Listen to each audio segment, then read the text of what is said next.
Chapter 1. The Abandonment.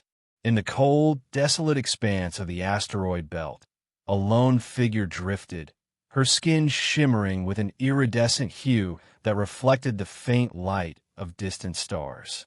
Zara, a rebellious alien woman from the planet Zenther, had been cast out by her own kind for defying their rigid societal norms. Her crime? Advocating for individuality and freedom in a culture that valued conformity above all else. Zara's people had stripped her of everything, her status, her possessions, even her clothes, before ejecting her into the void of space. She was left with nothing but her thoughts and the faint hope that someone, somewhere, might find her before the cold embrace of space claimed her life. As she floated, her mind wandered to the moments that led to her exile. She had always been different, questioning the traditions that bound her people. Her outspoken nature had earned her both admiration and disdain, but it was her final act of defiance, publicly denouncing the Council of Elders, that sealed her fate. Chapter 2. The Rescue. Just as despair began to take hold, a faint hum reached Zara's ears. She turned her head, her heart pounding with a mixture of hope and fear. A small, sleek spacecraft emerged from the darkness, its hull glinting in the starlight.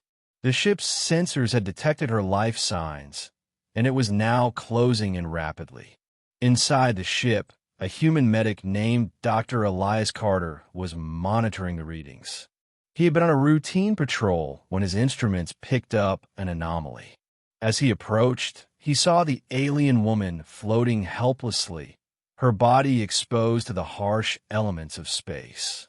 Elias quickly donned his environmental suit and prepared the airlock. He knew that time was of the essence. Exposure to space was deadly, even for an alien species. As the airlock pressurized, he stepped out, his magnetic boots anchoring him to the ship's hull. Zara's eyes widened as she saw the human approaching.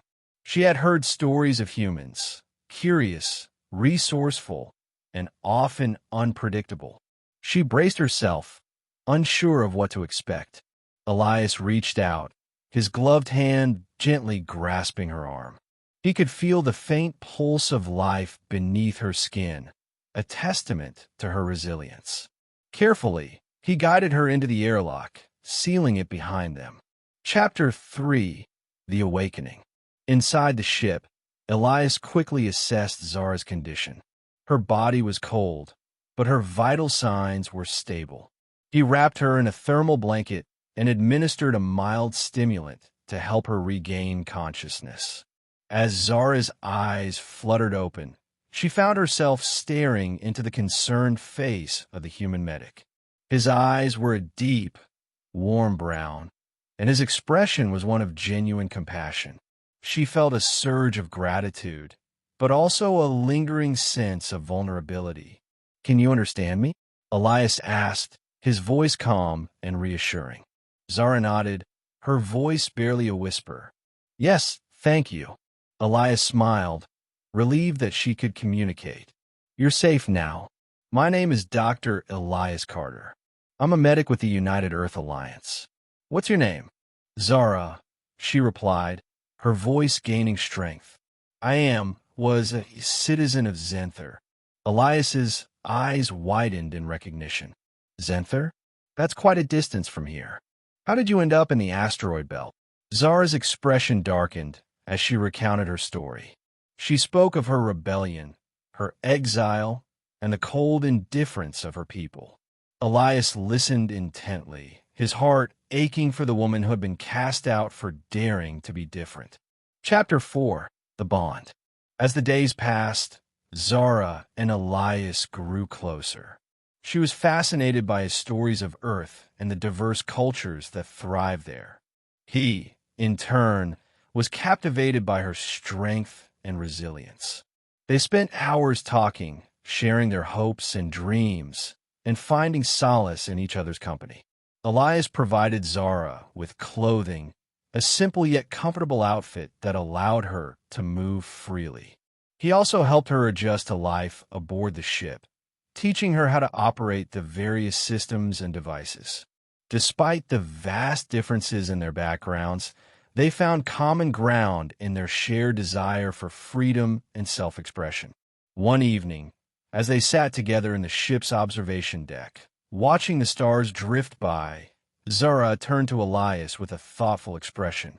"Elias," she began, "why did you save me? You could have left me out there, and no one would have known." Elias looked at her, his eyes filled with sincerity. "Because it was the right thing to do. No one deserves to be abandoned like that, no matter who they are or where they come from. And besides," he added with a smile, "I think the universe is a better place with you in it." Zara felt a warmth spread through her chest, a feeling she hadn't experienced in a long time.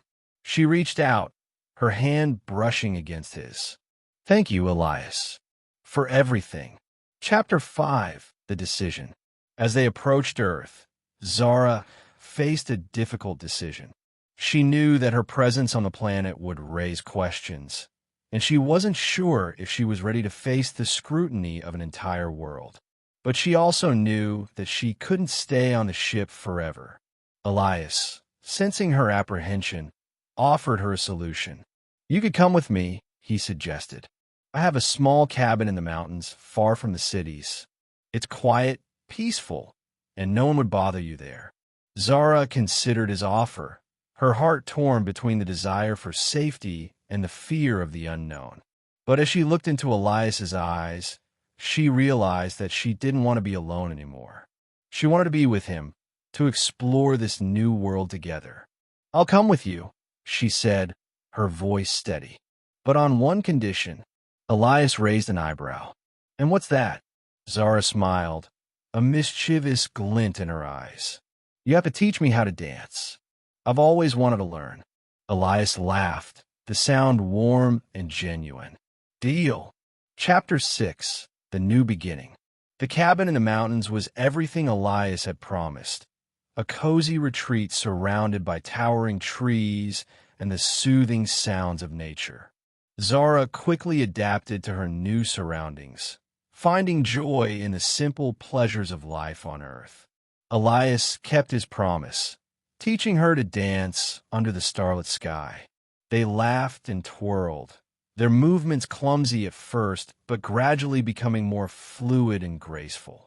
As they danced, Zara felt a sense of freedom she had never known before, a feeling that she was finally home. In the months that followed, Zara and Elias grew even closer. They explored the mountains together, discovering hidden waterfalls and secret meadows. They shared their dreams and fears, their hopes and regrets. And through it all, they found strength in each other, a bond that transcended the boundaries of species and worlds. Chapter 7: The Legacy. Years passed, and Zara and Elias's love only deepened. They became a symbol of unity and acceptance, a testament to the power of compassion and understanding. Their story spread across the galaxy, inspiring countless others to embrace their individuality and stand up for what they believed in. Zara never forgot her roots, but she also never regretted her decision to stay with Elias. Together, they built a life filled with love, laughter, and adventure. And as they danced under the stars, they knew that they had found something truly special, a love that had the power to change the universe. In the quiet of the night, as the stars twinkled above, Zara and Elias stood hand in hand, looking out over the vast expanse of the earth. They had come so far, overcome so much, and yet their journey was far from over. But as long as they had each other, they knew they could face whatever challenges lay ahead. For in each other, they had found not only love, but also the courage to be true to themselves, to embrace their differences, and to create a future where everyone could find their place in the stars. And so, under the watchful gaze of the universe, Zara and Elias danced, their hearts beating as one, their spirits forever intertwined in the endless dance of life.